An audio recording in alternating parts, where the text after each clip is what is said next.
அன்பர்களுக்கு வணக்கம்.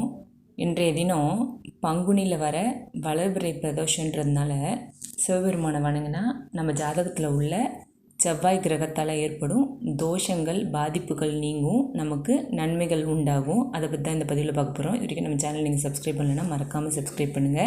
Temples பிளேலிஸ்ட்டை click பண்ணாலே உங்களுக்கு எல்லா வீடியோஸும் கிடச்சிரும்.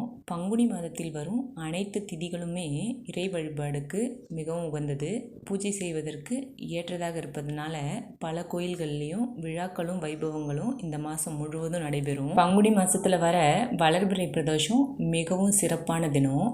இந்த பங்குனி வளர்பிறை பிரதோஷ தினத்தன்று பிரதோஷ வேளையான மாலை 4 மணி முதல் 6 மணி வரையான நேரத்தில் அருகில் உள்ள சிவன் கோயிலுக்கு சென்று சிவபெருமானை நாம் வணங்க வேண்டும். பிறகு நந்திதேவர் மற்றும் சிவபெருமானின் அபிஷேகத்திற்கு பால், பன்னீர், தேன், தயிர் போன்ற அபிஷேக பொருட்களை தானம் தருதல் மிகவும் நல்லது.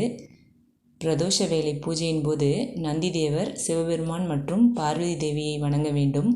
நவகிரக சந்நிதியில் இருக்கும் செவ்வாய் பகவானுக்கு செவ்வரளி பூக்கள் சாற்றி பீட்ரூட் சாதம் நைவேத்தியம் செய்து வணங்க வேண்டும்.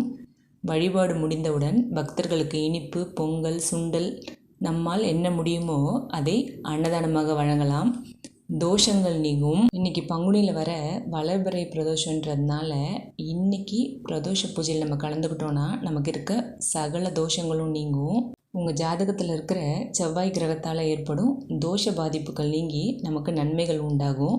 நேரடியாகவோ அல்லது மறைமுகமாகவோ இருக்கின்ற எதிர்ப்புகள் அனைத்தும் நீங்கும். உடலில் ஏற்பட்டிருக்கும் நோய்கள் நீங்கி உடம்பு பலம் பெறும், மனோதைரியம் உண்டாகும்.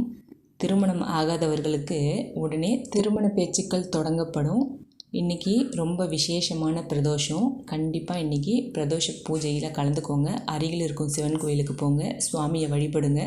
சகல தோஷமும் நீங்க பெறுங்க. நம்பிக்கையோடு செயல்படுங்க. நன்றி, வணக்கம்.